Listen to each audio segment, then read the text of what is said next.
여러분 가운데 주님의 놀라운 은혜의 길을 축복합니다. 우리가 지난 시간에 우리가 성도라면 우리는 소속이 변화된 사람들이라고 말씀드렸습니다. 지난 날에는 우리가 율법에 매여 있었습니다. 그런데 이제 오늘 우리가 예수의 매인자가 되었습니다. 똑같이 매인 것처럼 보이지만 율법의 매인자들이 있고 예수의 매인자들이 있습니다. 다시 말하면 오늘 로마서 7장 4절 보세요. 우리가 그러므로 내 형제들아 너희도 그리스도의 몸으로 말미암아 율법에 대해서 죽임을 당하였으니, 율법에 대해서 죽임을 당한 자들이 있습니다. 이는 다른 이 곧 죽은 자 가운데서 살아나신 이에게 가서. 죽은 자 가운데서 살아나신 이가 누구예요? 그죠? 예수님이죠. 예수님 그분에게 가서. 기노마이는 소속이 변화되었다라는 뜻이라고 말씀드렸어요.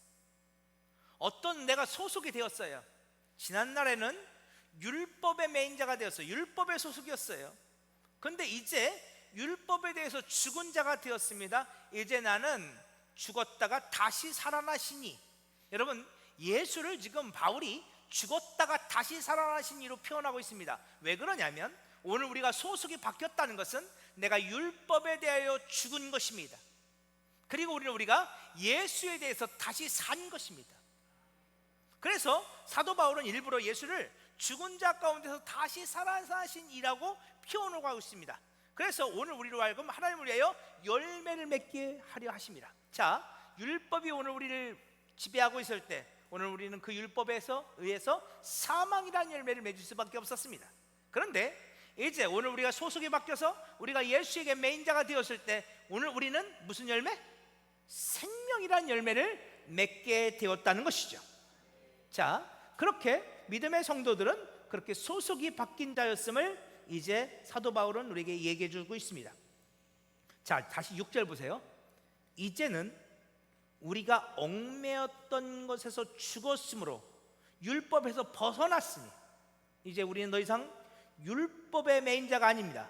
이러므로 우리가 영의 새로운 것으로 섬길 것이며 율법 조문에 묵은 것으로 아니할지니라. 자, 우리가 율법에서 벗어났습니다. 그러므로 이제는 우리가 율법 조문에 묵은 것으로 섬기는 자가 아닙니다. 자, 여기서 율법 조문입니다. 조문.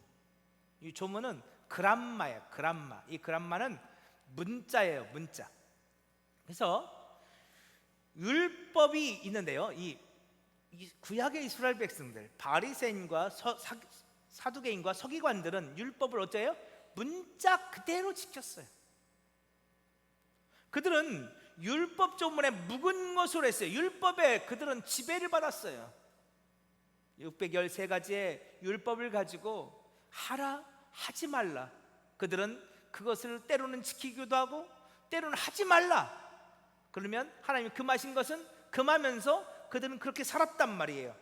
그런데 이제 그 율법 조문이 이제 우리가 율법 조문에 묵은 것으로 하지 아니하고 우리가 영의 새로운 것으로 이제 해석이 되어야 한다는 거예요. 자, 영으로, 율법이 영으로 해석되어야 된다. 이게 무슨 말일까요? 또 이러니까 또 엉뚱한 이야기를 하시는 분들이 있어요. 여러분, 율법이 영으로 해석되어야 된다는 것은 율법이 성령 안에서 해석이 되어야 된다는 거예요. 여러분, 율법이 성령 안에서 해석될 때 성령님은 누구의 영이시라고요? 예수님의 영이에요. 성령님은 누구를 증언해요? 예수님을 증언해요. 그러니까 율법을 성령 안에서 오늘 우리가 해석하게 되어질 때 보세요. 지난날 우리는 율법을 문자 그대로 해석했어요. 하라, 하지 말라. 그래서 하라는 대로 하면 복 받고 하지 말라는 대로 하면 복 받는다. 우리는 그렇게 해석해 왔어요. 그런데 우리는 그 율법을 다 지킬 수가 있어요? 없어요? 못 지켜요. 그래서 늘 그 율법의 정죄를 받고 살았죠. 주님이 하라고 하셨는데 우리는 못했고 하지 말라고 하셨는데 우리는 그걸 했어요. 그래서 늘 우리는 그 율법의 정죄 가운데 있었단 말이에요. 그런데 이제 우리는 율법에서 이제 벗어났어요. 이제 우리는 그 율법을 해석할 때 율법의 조문, 글자로, 그람마로 해석하는 것이 아니라 이제 율법이 성령으로 성령으로 해석되기 시작해요. 자, 그러고 나니 율법이 성령으로 해석되니 그 율법이 온통 뭐더라? 예수더라. 온통 예수더라.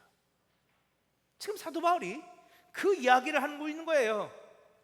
율법이 알고 봤더니 온통 예수더라. 오늘 저와 여러분 가운데 그런 애가 있기를 간절히 축복해요. 하나님의 말씀이 글자 그대로 율법으로만 내가 들려면 안 돼요. 율법이, 하나님의 말씀이 예수로 보여지기 시작해야 돼요. 요즘 우리가 새벽 예배 때 이사야서를 보고 있는데요, 그렇죠? 이사야서 6장을 보면 하나님께서 이사야 선지자를 부르시는 장면이 기록되어 있어요. 하나님은 이사야를 부르시면서 이사야의 사명이 무엇인지에 대해서 말씀하세요. 자, 우리 어려워도 이사야서 한번 찾아봐요. 새벽 예배 나오신 분은 금방 찾을 텐데, 자, 이사야서의 말씀이 오늘 본문의 말씀과 연결이 되어져요. 자, 이사야서 앞에 없어요. PPT 없어요. 찾으세요. 이사야서 6장 8절. 자, 이사야서 6장 8절이요. 여러분, 구약과 신약은 떨어져 있는 책이 아니에요. 전혀 별개의 책이 아니에요. 구약과 신약은요, 정확히 일치해요. 하나로 연결되어 있어요. 똑같은 얘기를 한다고요. 자, 이사야서 6장 8절 찾았어요? 자, 제가 읽을게요. 내가 또 주의 목소리를 들으니 주께서 이르시되 내가 누구를 보내며 누가 우리를 갈구 하시니 그때 내가 이르되 내가 여기 있나이다 나를 보내소서 하였더니 9절 여호와께서 이르시되 가서 이 백성에게 이르기를 너희는 듣기는 들어도 깨닫지 못할 것이요 보기는 보아도 알지 못하리라 하여 이 백성의 마음을 둔하게 하며 그들의 귀가 막히고 그들의 눈이 감기게 하라. 염려하건대 그들의 눈으로 보고 귀로 듣고 마음으로 깨닫고 다시 돌아와 고침을 받을까 하노라 하시기로. 자, 하나님께서 이사야 선지자를 보내시는데 이사야 선지자의 사명이 뭐예요? 이사야 선지자의 사명이 뭐예요? 10절 이 백성의 마음을 둔하게 하며 그들의 귀가 막히고 그들의 눈이 감기게 하는 거예요. 여러분, 이게 이상하잖아요? 하나님은 오늘 우리가 보기를 원하시죠. 우리가 듣기를 원하세요. 오늘 우리 마음으로 깨달아 알기를 원하시는데, 근데 하나님은요 이사야에게 전혀 다른 말씀을 하세요. 심지어 10절 중간에 보면 염려하건대 그들이 눈으로 보고 귀로 듣고 마음으로 깨닫고 다시 돌아와 고침을 받을까 내가 염려한다라고 말씀하세요. 여러분, 이게 무슨 말이에요? 자, 하나님께서 이사야 선지자에게 사명을 맡기세요. 근데 선지자의 사명이 뭐냐? 그들이 맹인인 것을 알게 하는 거예요. 그들이 귀머거리인 것을 알게 하는 거예요. 그들이 마음으로 둔한 자인 것을 알게 하는 거예요. 이게 선지자의 사명이에요. 그래서 이 백성의 마음을 둔하게 하며 그들의 귀가 막히고 그들의 눈이 감기게 하라 말씀하시는 거예요. 이거는 그들이 그런 자임을 깨닫게 알도록 하라는 거예요. 하나님이 염려하세요. 그들이 눈으로 보고 귀로 듣고 마음으로 깨닫고 다시 돌아 고침을 받을까 봐. 이건 무슨 얘기예요? 스스로 우리는 본다, 스스로 우리는 듣는다, 우리는 스스로 마음으로 깨달았다. 하나님은 그렇게 말할까가 두렵다는 거예요. 여러분, 선지자의 사명이 뭔지 아세요? 하나님의 백성들이 맹인임을 선포하는 거예요. 귀머거림을 선포하는 거예요. 마음이 둔한 자임을 선포하는 거예요. 우리가 요한복음 16장에서 성령이 오시면 죄에 대해서, 의에 대해서, 심판에 대해서 책망하시라, 폭로하시리라, 엘렌코, 하나님께서 우리가 죄인인 것을, 그리고 하나님의 의에 대신 십자가 대신 예수 그리스도를, 그리고 하나님의 심판에 대해서 오늘 우리에게 폭로하실 거라 말씀하셨죠. 성령이 오시면 내가 폭로당해요. 내가 얼마나 악한 죄인인지가. 성령이 오시면 십자가가 폭로되어져요. 그 십자가의 은혜가 얼마나 크신지가. 성령이 오시면 내가 심판당해야 될 세상 왕이었음이 폭로가 되어져요. 그래서 나는 죽고 내 안에서 예수가 사는 거예요. 지금 이 말씀을 하시는 거예요. 이사야야, 너의 사명은 폭로하는 거야. 가서 저 백성들이 맹인이고 기머거리고 마음이 둔한 자인 것을 폭로해. 그랬더니요, 11절 보세요. 11절, 이사야 6장 11절. 내가 이르되 주여 어느 때까지니까. 여러분, 그거 좋아요, 싫어요? 싫어요. 선지자도 그거 싫어요. 힘들어요. 아니 뭐 그게 좋은 얘기라고요. 그래서 선지자가 묻는 거예요. 하나님, 제가 언제까지 그런 일을 해야 되겠습니까? 제가 도대체 언제까지 그런 일을 하면 되겠습니까? 이렇게 묻는 거예요. 그랬더니 계속 보세요. 주께서 대답하시되 성읍들은 황폐하여 주민이 없으며 과학들에는 사람이 없고 이 도비들은 황폐하게 되며 여호와께서 사람들을 멀리 옮기셔서 이 땅 가운데 황폐한 곳이 많을 때까지니라. 이 땅 가운데 황폐한 곳이 많아질 때까지. 이걸 신앙용어로 말하면요, 완전히 망한 자로 고백되기까지, 죄인 중에 괴수로 고백되기까지. 하나님의 백성들이 내가 맹인이었군요, 내가 기멍을 했네요, 내가 마음이 둔하여 깨닫지 못하는 자였네요, 내가 죄인 중에 괴수였군요, 내가 그 망해야 될 세상 왕이었군요. 완전히 망한 자로, 황폐한 자로 깨달아질 때까지 선포하라는 거예요. 그게 얼마나 힘겨운지. 이사야 선지자가 그 말을 듣고 너무너무 힘들어하는 거예요. 그런 사명을 맡았을 때 그걸 좋아할 사람이 누가 있어요? 그런데 그러면서 하나님께서 이사야 선지자에게 또 다른 사명 하나를 주셔요. 이사야 8장 16절 보세요. 이사야 8장 16절. 이사야 선지자의 사명이에요.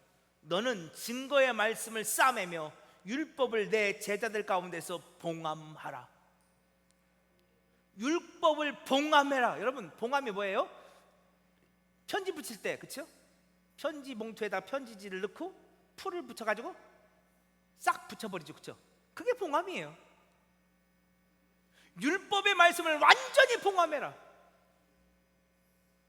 그래서 20절 보세요. 그 결과, 마땅히 율법과 증거의 말씀을 따를지니. 그들이 율법을 따라요. 그런데 그들이 말하는 바가 이 말씀에 맞지 아니하면 그들이 정녕 아침빛을 보지 못하고. 그들이 율법을 지키는데 그들이 아침빛을 봐요, 못 봐요? 보지 못해요.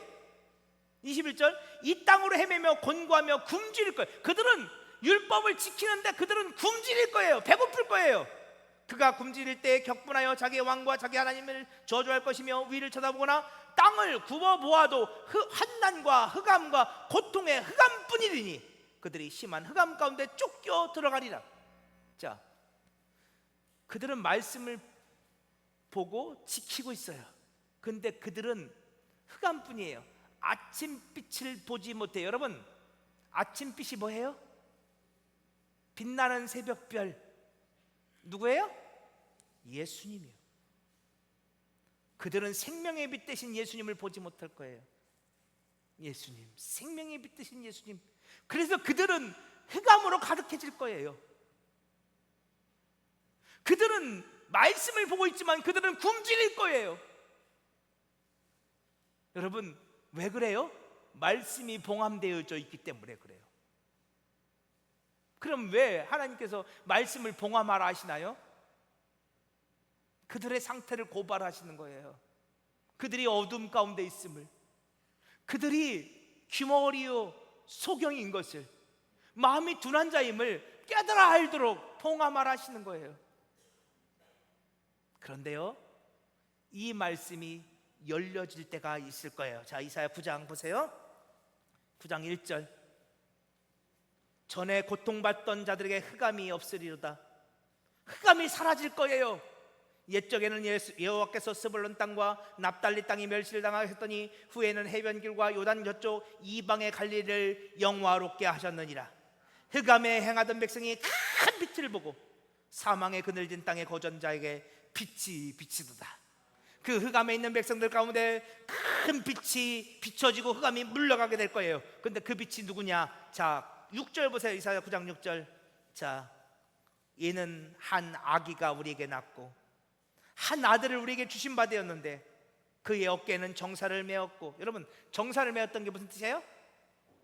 예수님 그분이 통치자란 말이에요. 왕이란 말이에요. 그분은 통치자예요. 그의 이름은 기묘자요 모사예요. 기묘자 모사라는 것은 그 예수님 그분이 전능하신 분이라는 거예요. 그분에게 놀라운 능력이 있다는 거예요. 그분은 능력자예요. 사람의 생각을 뛰어넘는 그 놀라운 일들을 행하실 거예요. 그분은 전능하신 하나님이시고 영존하신 아버지시고 평강의 왕일 거예요.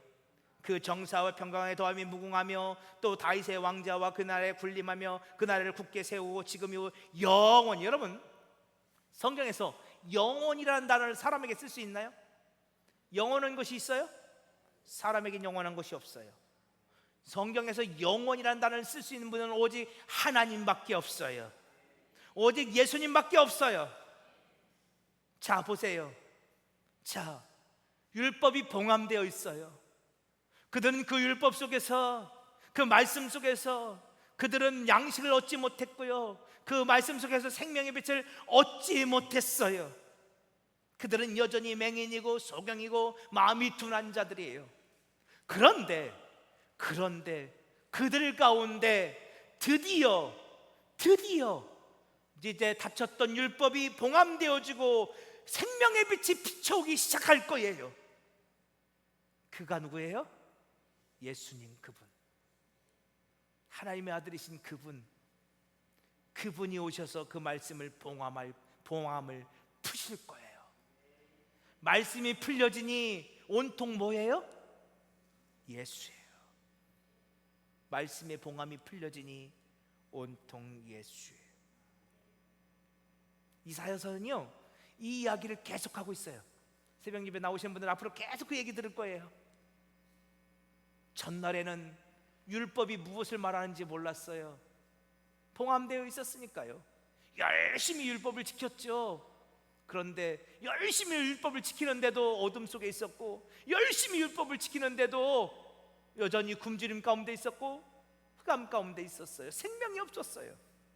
그런데 예수로 말미암아 그 봉함이 풀려지니 온통 그 말씀이 예수더라. 예수 안에 뭐가 있어요? 생명이 있어요.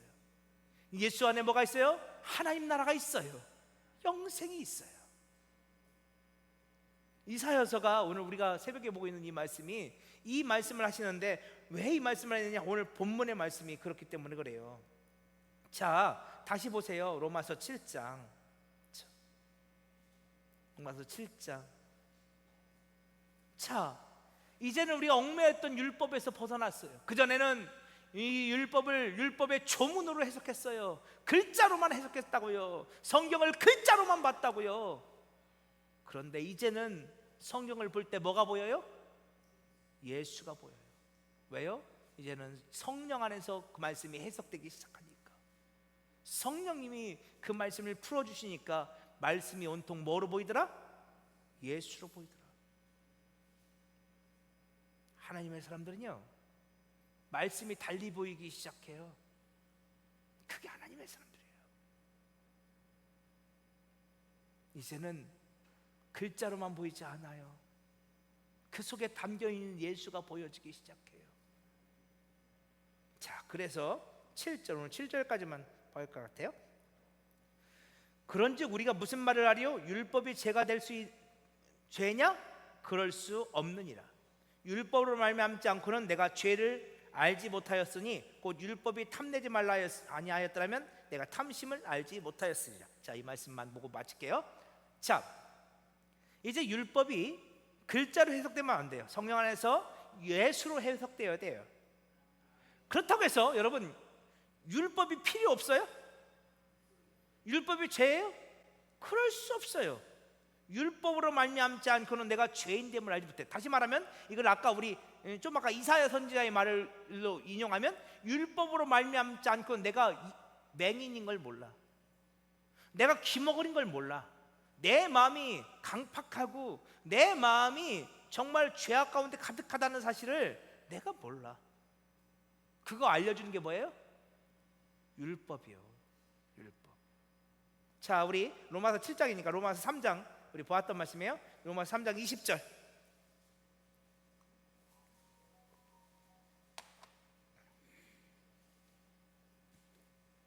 자, 로마서 3장 20절 우리 같이 한번 읽어봅시다. 시작. 그러므로 율법의 행위로 그의 앞에 의롭다 하심을 얻을 육체가 없나니 율법으로는 뭐를? 죄를 깨달음이니라. 율법을 왜 주셨다고요?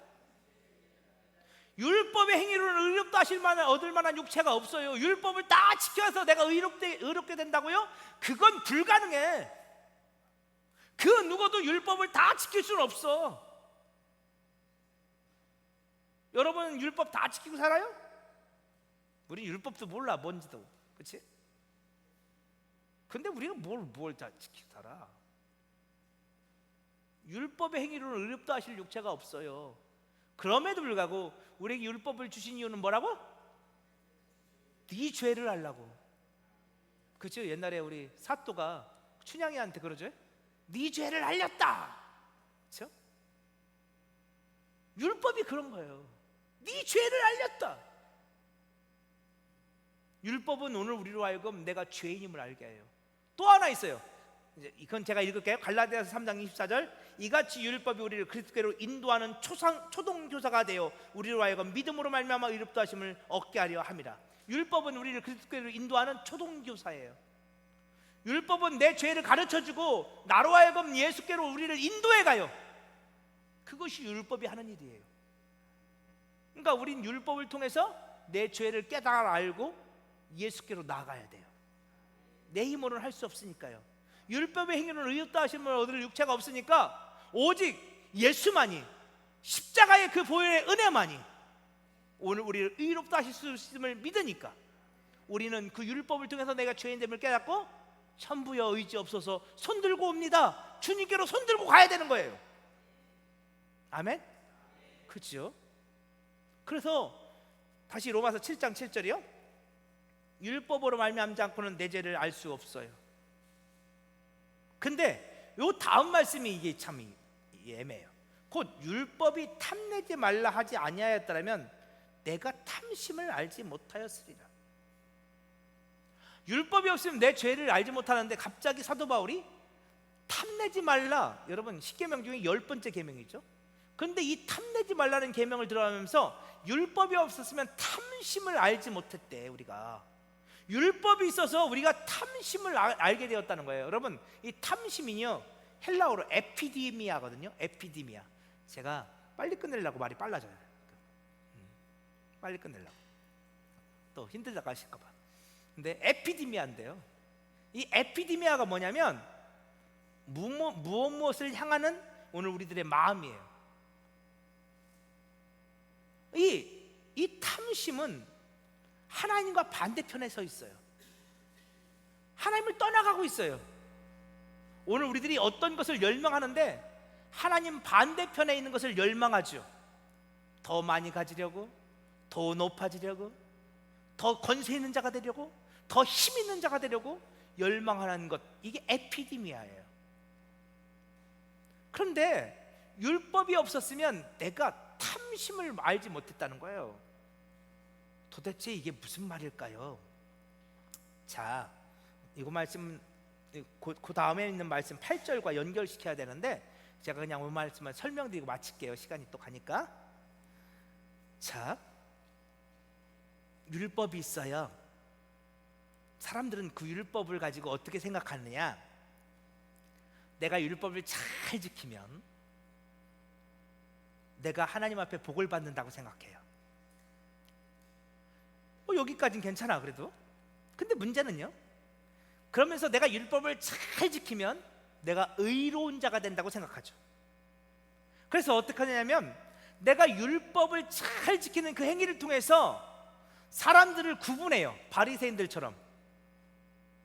나는 너희들과 달라. 그들이 다르다고 말하는 근거는 율법이에요. 나는 오늘 또 율법을 잘 지켰단 말이야. 그러니까 나는 의롭고 선하고 믿음도 좋고 나는 꽤 괜찮은 사람이죠. 그러면서 그들 안에 율법의 의가 쌓여가요. 그러면서 점점 자신은 의로운 자라고 착각하죠. 여러분, 율법을 통해서 어느 날 내 모습을 보게 되는 거예요. 어느 날 내가 이렇게 봤더니 내가 어느 날 되게 의로운 자가 되어 있는 거야. 어느 날 보니까 내가 다른 사람들보다 되게 훌륭한 자가 되어 있는 거야. 다른 사람들이 그렇게 말하는 게 아니고 나 스스로 나를 그렇게 여기고 있는 거예요. 나는 너희들과 달라. 바리새인들이 그러죠? 세리들을 바라보면서 주님, 저들과 같지 않음을 감사합니다. 난 일주일에 2번 금식하고 하루에 3번 기도하고 구제하고 나누고 베풀고 저들과 같지 않음을 감사합니다. 난 너희들과 달라. 어느 날 그 율법을 통해서 자기를 자랑하는 도구가 되더라는 거예요. 그런데 그 마음들이 하나님 기뻐하시는 마음일까요? 아니면 하나님 반대편에 있는 마음일까요? 당연히 하나님 반대편에 있는 마음이겠죠. 율법은 왜 주신 거라고요? 죄를 알라고. 죄를 알라고 주셨는데 어느 날 그 율법을 가지고 오히려 내가 더 의인이 되어 있더라고요. 율법을 지키면 지킬수록 내가 더 의인이 되어 있어. 죄를 알라고 주신 율법인데, 근데 그걸 가지고 어느 날 내가 의로운 자가 되었고 내가 이만큼 나를 자랑할 수 있는 자가 되었어요. 와, 이 무서움, 이 율법의 무서움을 아십니까? 그래서 그 율법을 가지고 다른 사람을 비난하고 정죄하고, 욥의 세 친구들 율법과 복음에 대한 이야기를 우리 봐야 된다고 말씀드렸는데, 그렇게 다른 이들을, 세리들을, 창기들을, 그저 다른 사람들을 비난하고 정죄하는 도구로 그 율법을 가지고 그렇게 살더라는 거예요. 결국 그 율법이 나의 탐심을 이루는 도구가 되더라는 거예요. 어떤 탐심이요? 여러분, 탐심의 근원은요, 지금 말씀 다 있는데 지금 빨리 끝내려고 하는 거예요. 탐심의 시작은 어디서부터 시작돼요? 창세기 3장. 선악과를 바라보면서 아담과 하와가 어떻게 되고 싶었어요? 하나님처럼 되고 싶었죠. 그래서 하나님처럼 되어 내가 선과 악을 판단하고 싶었죠. 여러분, 창세기 3장에서부터 이 탐심은 시작되어져요. 하나님처럼 되어서 내가 선이라고 하는 것이 선이고 악이라는 것이 악이다라고 정의를 내리고 싶은 욕망. 여러분, 그것이 결국 세상의 권세자 아니에요? 세상의 권세자들은요, 자기가 옳다고 하는 것이 옳은 거고 자기가 틀렸다는 것이 틀린 거예요. 이게 세상의 권세자예요. 그 모든 뿌리들이 탐심에서 나와요. 내가 높은 자가 되어서 내 마음대로, 내 임의대로 주관하고 내 임의대로 결정하기를 원하고 싶은 욕망들. 이 창세기 3장에서부터 시작되어지거든요. 근데 어느 순간 율법이 나를 의로운 자로 만들어 놓고, 그래서 내 말은 다 옳아, 내가 말하는 것은 다 진리야 라고 주장하게 되더라는 거예요. 그 율법이 말이에요, 나를 그렇게 만들어 갔더라는 거예요. 율법은 죄를 알라고 주신 건데 말이에요. 사도 바울은 오늘 우리가 하나님의 사람들이면 그 율법에 대하여 죽은 자라고 말하는 거예요. 이제 다시는 그 율법을 가지고 당신을 높이는, 드러내는 도구로 사용하지 말라는 거예요. 그 율법을 가지고 내가 이만큼 의로운 자야, 내가 이렇게 믿음이 좋은 사람이야 라고 나를 드러내는 도구로 사용하지 말라는 거예요. 그건 율법을 주신 의도가 아니에요. 우리는 율법에 대해서 죽었어요. 우리는 예수에 대해서 살았어요. 예수님의 십자가의 은혜는요, 값없이 주시는 거예요. 나는 죄밖에 없어요. 그런데도 주님이 나를 사랑하여 주셨죠. 그거 깨달아내는 게 중요하다는 거예요. 근데 어떤 이들은 그 율법을 그 탐심의 도구로 사용하더라는 거예요. 내가 하나님처럼 되는 도구로, 내가 옳고 그름을 주장하는 도구로, 내가 높아지는 도구로, 세상 권세를 임의로 주관하는 도구로 그 율법을 사용해서 자기를 그렇게 높이고 드러내고 하더라는 것이죠. 오늘 우리는 이제 소속이 바뀌었어요. 이제는 율법에 속한 자가 아니라 우리는 예수 그리스도 안에 속한 자가 되었어요. 그러니 이제 우리는 그 율법의 그 모든 그 조문, 그람마, 율법 조문의 메인자들이 아니라 율법을 볼 때 이제 우리는 예수로 해석될 수 있어야 돼요. 말씀 한 절 한 절이 예수다, 예수로 십자가로 보이기 시작하는 그 놀라운 은혜, 그리하여 그 예수 안에서 나의 죄가 폭로되어지고, 내가 자랑할 게 있어요 없어요? 없어요. 여러분 진짜로 말씀 속에서 예수를 만난 사람들은요, 나의 의로움이 없어요, 나의 선함이 없어요, 나의 공로가 없어요. 나는 무익한 종일 뿐이에요. 오늘 저와 여러분 가운데 그 놀라운 은혜가 있기를 간절히 축복합니다.